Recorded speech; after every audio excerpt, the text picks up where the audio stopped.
সারা দেশে বজ্রবৃষ্টির আভাস। ট্রাম্পের যুদ্ধবিরতি ঘোষণার পর কমেছে তেলের দাম। জানাবো গুম কমিশনের দ্বিতীয় পর্যায়ের প্রতিবেদন। জিজ্ঞাসাবাদ করতেন ভারত ও বাংলাদেশের গোয়েন্দারা। গুমের সব ঘটনা জানানো হতো শেখ হাসিনাকে। এবং সর্বশেষ জানাবো যুবককে শ্বাসরোধে হত্যা চেষ্টার পর মৃত ভেবে মাটি চাপা, আসামি 6 জন। শুনছিলেন সংবাদ শিরোনাম, এবারে বিস্তারিত। সারা দেশে বজ্রবৃষ্টির আভাস। আগামী 24 ঘন্টার মধ্যে সারা দেশে বজ্রবৃষ্টি হতে পারে বলে জানিয়েছে বাংলাদেশ আবহাওয়া অধিদপ্তর। সেই সঙ্গে দেশের বিভিন্ন জায়গায় মাঝারি ধরনের ভারী থেকে অতি ভারী বৃষ্টি হতে পারে বলেও জানিয়েছে সংস্থাটি। আবহাওয়া অফিস জানায়, মঙ্গলবার সন্ধ্যা 6টার মধ্যে রংপুর, ময়মনসিংহ, চট্টগ্রাম ও সিলেট বিভাগের অধিকাংশ জায়গায় এবং রাজশাহী, ঢাকা, খুলনা ও বরিশাল বিভাগের অনেক জায়গায় অস্থায়ীভাবে দমকা হাওয়া সহ হালকা থেকে মাঝারি ধরনের বৃষ্টি অথবা বজ্রবৃষ্টি হতে পারে। সেই সঙ্গে দেশের কোথাও কোথাও মাঝারি ধরনের ভারী থেকে অতি ভারী বৃষ্টি হতে পারে।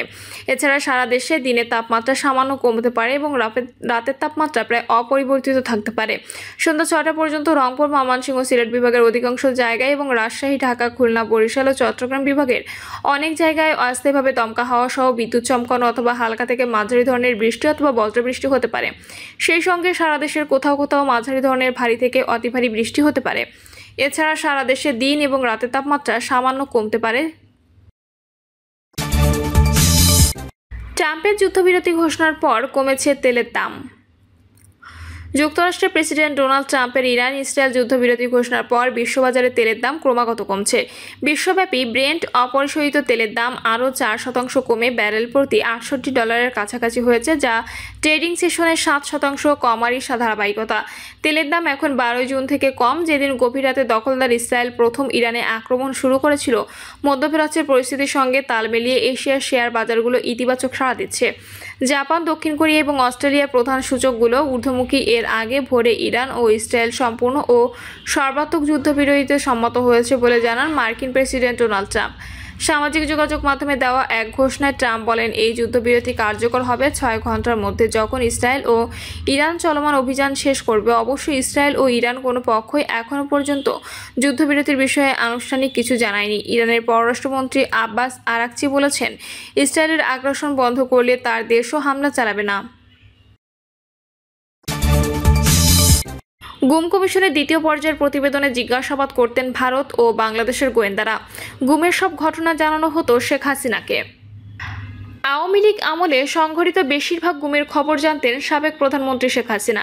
ডিজিএফআই, র্যাবসহ অন্যান্য গোয়েন্দা সংস্থার কাছে থাকা ভুক্তভোগীদের নির্যাতন এবং ভয় ভীতি দেখিয়ে জিজ্ঞাসাবাদের তথ্য জানানো হতো তাকে। শুধু তাই নয়, এসব গোয়েন্দা সংস্থায় দায়িত্বরত বিভিন্ন কর্মকর্তার মনোভাব, তাদের আইন বহির্ভূত সরকার সিদ্ধান্ত মানতে অনীহার বিষয়ে সবকিছুই তাকে জানানো হতো।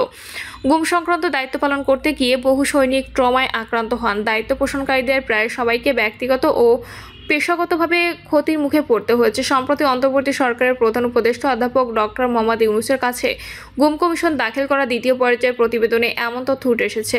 রিপোর্টের কিছু অংশ গণমাধ্যমে প্রচারের জন্য দেওয়া হয়। এর আগেও রিপোর্টের কিছু অংশ গণমাধ্যমে প্রকাশিত হয়।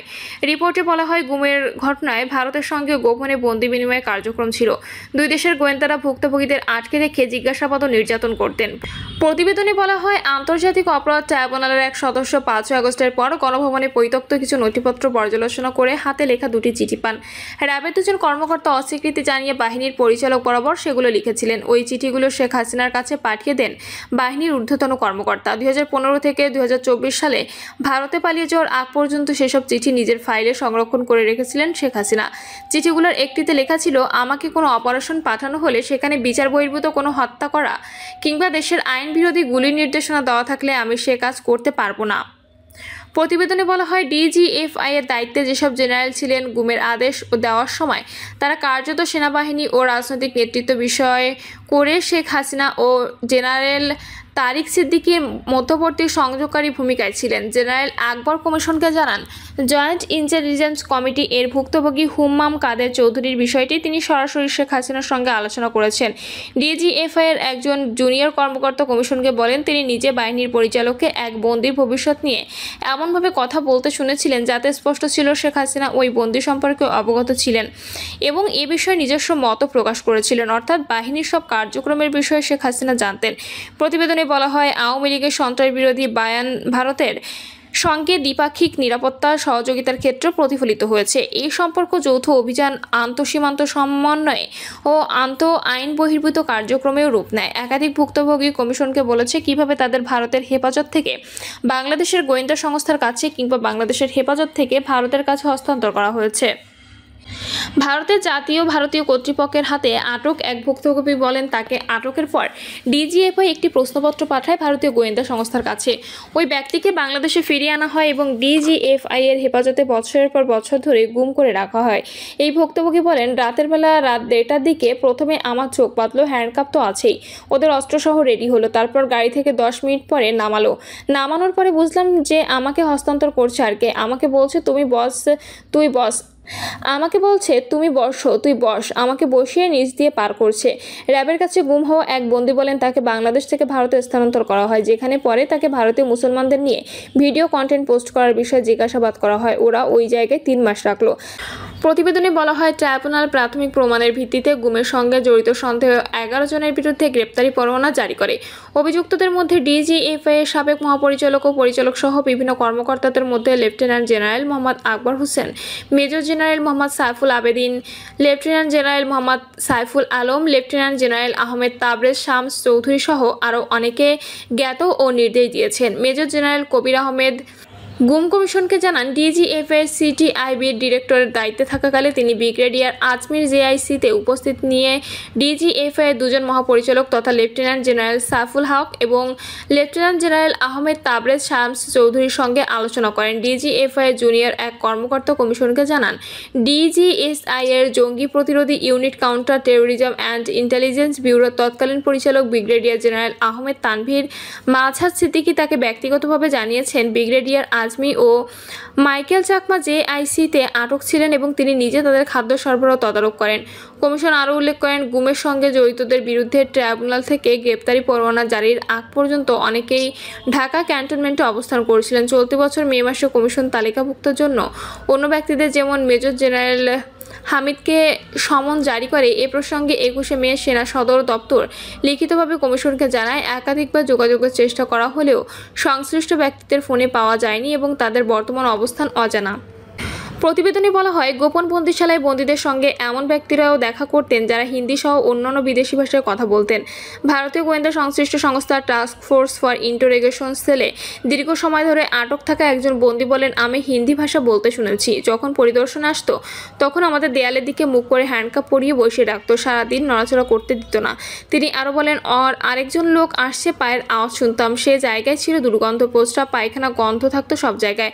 হঠাৎ করে পারফিউমের ঘ্রাণ পেতাম। অনেকজন আসছে, তারপর মোবাইলে রিংটোন, মোবাইল বাজছে, নোটিফিকেশন আসছে, এগুলোর আওয়াজ শুনতে পারতাম। প্রতিবেদনে বলা হয়, এক ভুক্তভোগী তার সাক্ষ্যে উল্লেখ করেন, তিনি যখন ডিবি হেফাজতে ছিলেন তখন 2 জন আমেরিকান তাকে জিজ্ঞাসাবাদ করেন।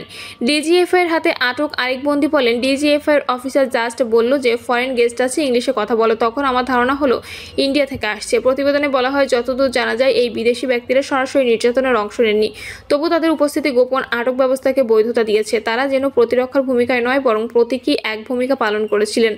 রাষ্ট্রীয় বাহিনীকে শক্তিশালী করা এবং প্রক্রিয়াগত সম্মতির একটি ভান তৈরি করা যেন ছিল উদ্দেশ্য। গুম কমিশনের প্রতিবেদনে বলা হয়, আওয়ামী লীগ আমলে ভিন্নমতের লোকদের গুমের পর বন্দিশালায় নির্যাতনের ভয়াবহতা দেখে মানসিক ট্রমায় চড়ে যান আইন শৃঙ্খলা বাহিনীর অনেক সদস্য। নির্যাতন দেখে আতঙ্কে কান্না করে দিতেন তারা। মানসিক ট্রমা থেকে মুক্তি পেতে অনেকে চিকিৎসা নিয়েছেন। কমিশনের প্রতিবেদনে বলা হয়, বিচার ব্যবস্থা রাজনীতিকরণের পাশাপাশি আরও 2টি বিষয় গুমের মতো নিপীড়নমূলক অবস্থানে কার্যকর করতে বড় ভূমিকা রেখেছেন।